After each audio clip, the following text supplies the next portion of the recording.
Hi, this is Matt. Once again, welcome back to another video, and this is a paid request for William. Thank you so much for that. For those interested, requesting any type of videos, whether it be a topic, movie review, re-review, thoughts, streams, commentaries, video game playthrough for an hour, a full playthrough, random thoughts, commentaries, streams, react, whatever the case may be, PayPal is the best way to do it. Do have a Cash App as well. Links are down below in the info box, and I'll get to it as soon as I possibly can. Now, this is for the Curse of El Charro, and it took me a while to do this review because I couldn't find the fucking movie. I couldn't find the film. It was as if the internet decided, you know what, it needs to blink this movie out of existence. I was just curious. I looked up reviews on IMDb external reviews, and the first 4 led to like a 404 error. Now, there's a couple that work, but most of them don't, as if the movie's so shitty, even reviews are trying to run away from it and bring up a 404 error. Because it wasn't on Dailymotion, it wasn't on YouTube, it wasn't on the sites I usually use, I'll put it that way. And if you did find it, it wasn't in English. Eventually I did find it. Took a bit. Wasn't worth it. As in, the movie wasn't worth a shit. But I think William knew that he said in the comment. Is this one of the worst films I've ever seen? I mean, I've seen Kududer, some of his movies. You know, I've seen Treasure Chest of Horrors. I've seen The Time Machine I Got at a Yard Sale. I've seen Hell's Highway and a Serbian film, and August Underground Mortem. I've seen some shit, but this was really bad. Just a 3 out of 10 IMDb, it deserves it. This ain't worth a pot to piss in, this movie. Curse of El Charro. Why can't it be like the Curse of Mr. Roboto? That would actually be more intriguing. The Curse of Mr. Roboto. All music by Devo. Or yeah, why can't it be the actual Charro? You know, the Spanish lady? Charro, Charro, Charro. Bienvenidos. Hola. Hablas inglés. Español, especial. Charro, Charro. People probably don't know who the fuck she is, but I'd rather watch Charro than this. But for a horror film, The Curse of El Charro just sounds stupid. I read it wrong one time. I thought it said El Churro, like the food. Big in San Antonio. But no, not that. I want a churro. I haven't had a churro since fucking school. Now, as for the people involved with this, the director, I don't know. I didn't give a rat's ass to look up his name. Doesn't worth the shit. Shit of shit a Sid. To sit on my ass and look at the shit to look up his name. It wasn't worth it. Because his directing one ain't... The shit's for the birds for the direction. People recognize there's Andrew Bryniarski, the guy who was Leatherface in the remake of Chainsaw Massacre and the prequel, The Beginning. I do not like him as a person. He's a piece of shit person. He's a guy that when Gunnar Hansen, the original Leatherface, died, he did all these stupid jokes and making mockery at his expense. I'm like, the guy's dead. Why did he do that? Because he's a steroid freak abusing dumbass who wants to claim, I'm the best Leatherface ever, and doesn't want to get along with people. He was also Zangief in the Van Damme Street Fighter movie. He was one of those hitmen with the candy bar names and Hudson Hawk. He's been a lot of other stuff. And he's also the guy that if you get, I don't know, a cameo from him, he'll accidentally give out his fucking phone number. Because he's that much of a smarty pants. The fucking vein from his damn steroid is probably bigger than his fucking brain. Anyway, he plays the killer, which you don't even see much of until like the 3rd act of the film anyway. And the killer is some ghoul that I guess years and years and years ago wanted this lady for his bride. She said no, so he decided to kill everybody. But before he did to her, he got caught in Hun. But he cursed her bloodline. And so one of her descendants is our lead character, Maria. Maria, Maria. Here comes another shitty movie. And I guess they thought his voice wasn't worth squat, so they got Danny Trejo to do the voice. Which you barely even hear any lines from him, so it was kind of a waste of Danny Trejo.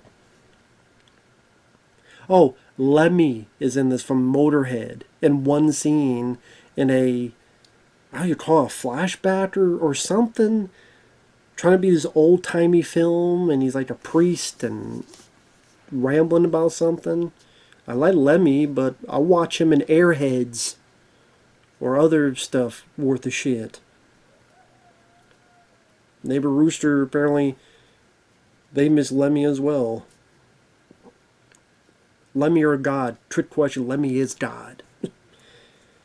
The plot, Maria has these visions and these nightmares about her sister who ended her own life. Decided to end her life with her titties out too. So I guess for the audience, pleasure? I don't know. It's a bit weird that the flashback sister finds her sister dead, and there's her titties out. So she's trying to check and then almost hitting her head with the damn titties. Or her head and her titties. So flummoxed about the titties, can't even talk. Is this like their weird way of trying to get nudity into the movie? How do we get nudity into the movie? Well, there is another scene, shower sex scene, lesbian scene, which that could suffice, but I guess we did not have enough titties, so they go, well, we have a scene where the sister finds her sis's dead body. Well, can she be topless? Well, don't you think that's weird? It's a topless, it's supposed to be an emotional scene, because she finds that her sister is dead. Yeah, but can she have her titties out? Okay. And they did. I don't want to say if it's good titties or not, because the tear is supposed to be dead, so like commenting on it in that way seemed a bit weird. So her friend wants her to go on a trip to Arizona with 2 other girls. So it's 4 girls. Maria, the friend, some black chick, and some goth girl. And the black chick and the goth girl, they either doing drugs or they're bitches. You don't care about any of the characters. The main character is so in her shell, and her acting is vacuous, fucking vacuum of space. The other characters are either just bland or unlikable or bitchy as shit. The editing at times is a bit weird. Like during that scene where she remembers the death of her sister has with her wrists. And then it'll cut to a blurry frame. Like the screen is blurry. And it'll focus on a Bible. Imagine I'm doing this. Then I cut to a scene where it's fucking blurry. But then it goes into, I don't know, my poster or something. You'd be like, why are you cutting to a blurry shot? Why is it blurry to begin with? That you're cutting to within the same scene. I don't know how that's worth a spit to have a scene and cut to a blurry shot. Well, because we focus, then there's the Bible. Well, you do these things called pans. You could pan the camera to the Bible. Not, I can't see. Oh, let me clean the lens. Now you can see the fucking Bible. And half of the film is them driving, they get stopped by a cop. Them driving, they get to a bar with rednecks. Them driving, they get to this motel. Them driving, then they see someone out in the desert, and then they drive some more. They get to another place where they party with some dudes because they want to game bang. They drive, they do some shit. They drive, they drink some green shit. They drive, they do this. They drive to do that. Am I watching a horror film? I'm watching a fucking travelogue with 4 dumbass characters. for some reason I'm supposed to give a shit about. Let's throw weird stuff like they go to the bar with the rednecks and this guy in a tuxedo in a wheelchair, kind of a younger guy, is singing some shitty song. Why? Has nothing to do with the rest of the movie, just to be weird. The lead girl starts seeing visions of her dead sister. She gets more and more freaked out. Like I said, eventually they go to another bar. They get some brewsties. And some brewsties. The one time, the director, he tries to be fancy with... Sometimes the footage is this old-timey, like old footage to make it seem like a silent film.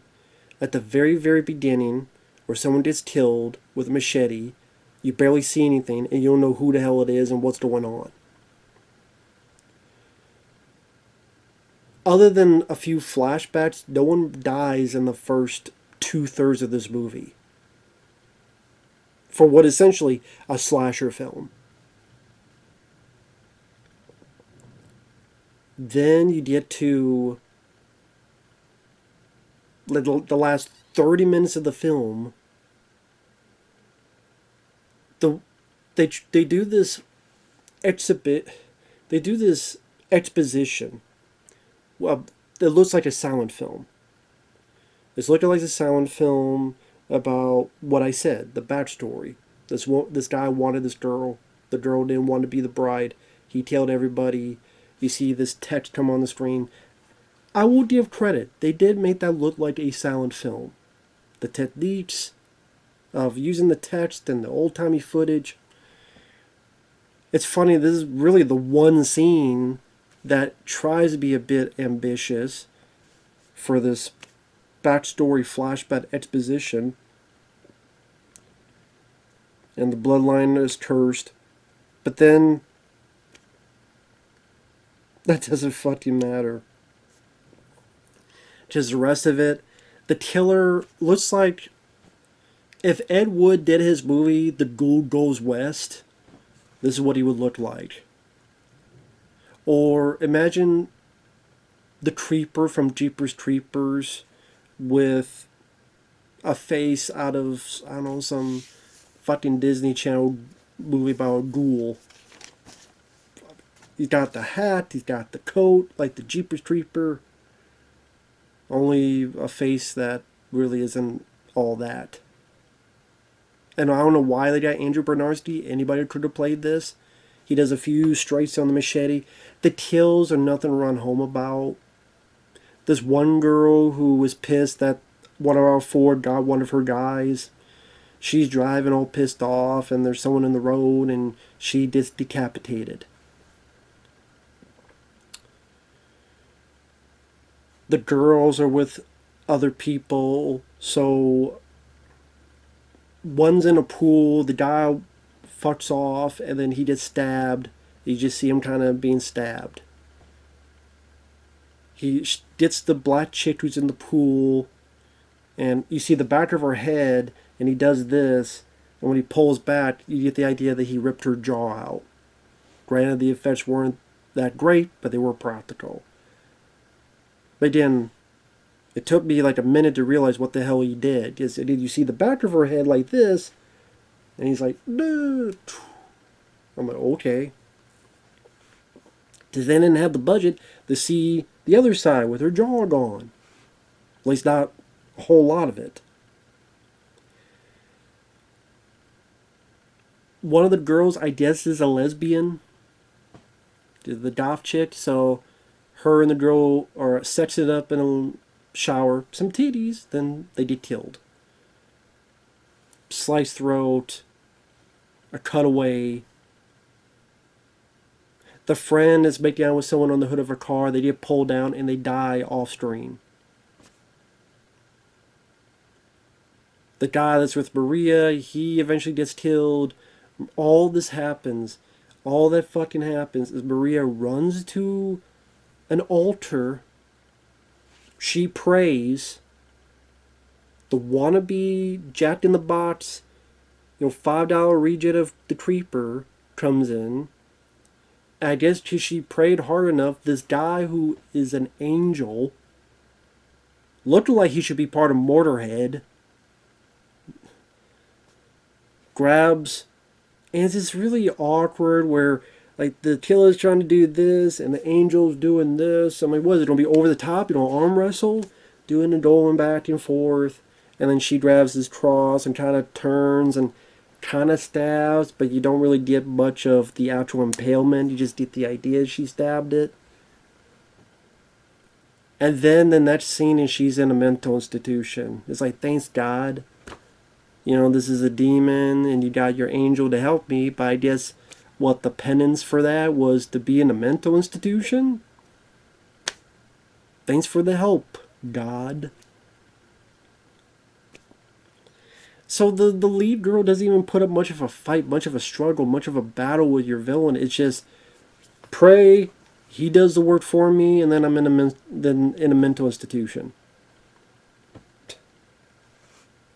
Okay. I mean, for a slasher film, you don't really... there are a couple flashbacks to stuff, which you barely see anything. But the gist of the kills is like 2/3 into the movie. And again, the kills are nothing to run home about. There's nothing to go, wow, that was a really creative kill. Or wow, that was a lot gore than I thought. There's none of that. The killer... I mean, you looked at the cover... Not much to run home about. He stole the creeper's clothes.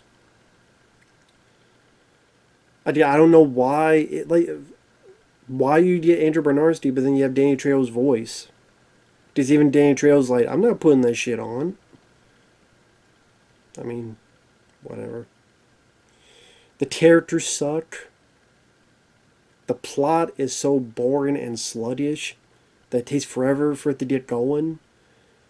I mean, if you want to see girls drive and try to get laid and drive and drink green shit and drive and get picked up by a cop and drive and run out to the barn and drive, and then every once in a while the lead girl has a weird vision of her sister or something else.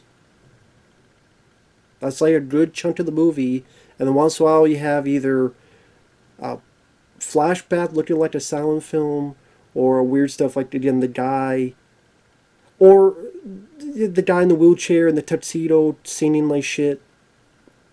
Or when they picked up the broskies, the dudes. Want some brewski, bro? Come on, bro. Do some brewskis, bro. There happens to be a little guy there.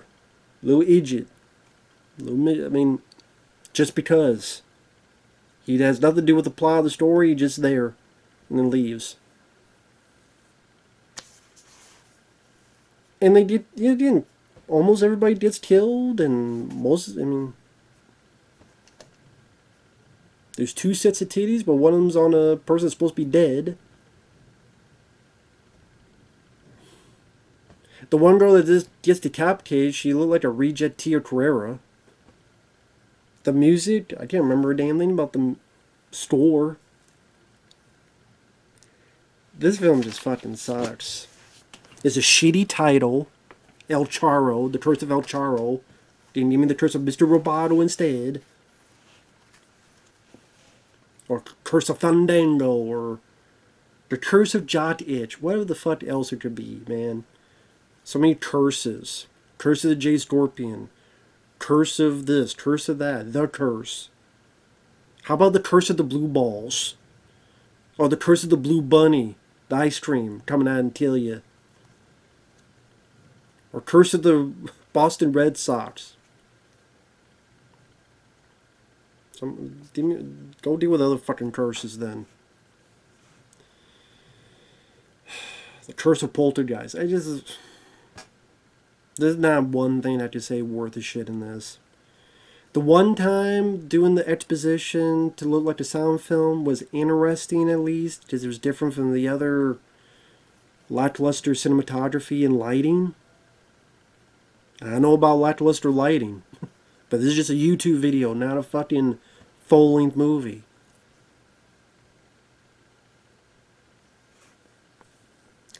And it's 2005. There were so many of these movies that just come out, these dime a dozen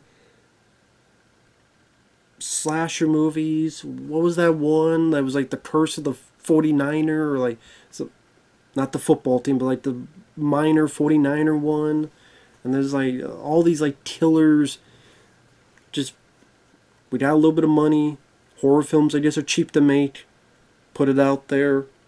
We'll see if we get some rentals. Obviously not, because this film I could barely fucking find. It should stay lost. You lost, movie. Fuck. So, I'd rather go in the bathroom right now and play my balls. Maybe I'll do that. Maybe not. We'll see. But anyway, The Curse of El Charro there. How about The Curse of Blue Balls? There you go. That'd be a more horrifying movie. Thanks once again, William. I appreciate it. Sorry for the wait. This was a piece of shit. And you could probably find a DVD to buy on Amazon if you desperately want to, but I'm sitting there going, I'm not buying a DVD of this fucking movie, because I know this movie's gonna be shit. I don't want to keep, I got enough DVDs. I'm not going to keep another shitty one. So, I guess if you're desperate, you could go ahead and do that. But, take that for what you will. We'll see you guys later. Bye-bye.